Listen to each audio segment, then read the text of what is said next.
सद्याक Zuari ॲग्रोकेमिकल limited company त्रासान चलता, मात ही कंपनी बंद जावची ना। डॉलराचो दर वाढला, त्या भायर महाराष्ट्रांतल्यान येवपी कच्चे सामान कमी आसा, म्हूण कांय प्रमाणात कंपनीक फटको बसला। मात हाचेर मुखेलमंत्री कितें ना तरी कितें उपाय काडटलो आनी ही कंपनी बंद पडपाक दिवचे ना। हांवूय सहकार्य करपाक तयार आसा, कारण सुमार 100 कुठ्ठाळे मतदारसंघातले लोक ह्या कंपनीन कामाक वतात आनी आपली जीण जगतात, म्हूण कुठ्ठाळेचे आमदार एलिना सल्डाना उलयल्या। RDX खातीर जुवारीच्यान प्रसाद नायक। It's not a definite fact that Zuaris is going to shut down, but definitely there are a lot of problems that Zuari Agrochemicals Limited is facing at the moment.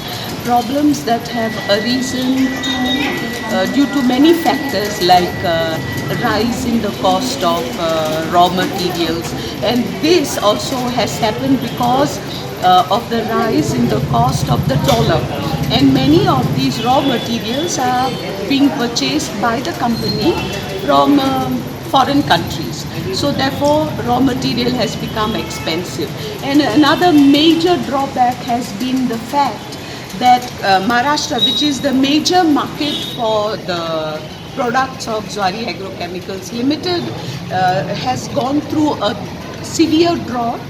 And because of this drought, there are no sales. The sales have hit rock bottom. And similarly, I think there has been a delay in the release of the subsidy from the central government.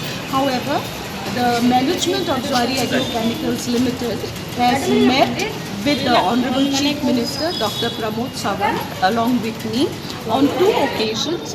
And on both occasions, our Honorable Chief Minister has been very definite that he will do his best to assist the company to tide over this situation.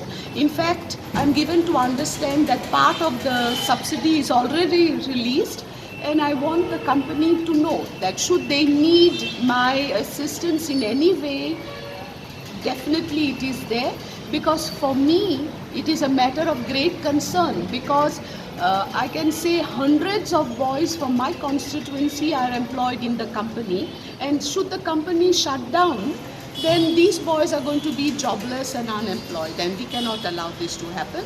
And I think that, not I think, I'm very sure that the Honorable Chief Minister is of the same mind, and he will be there for the company to assure that the company comes back to its old self.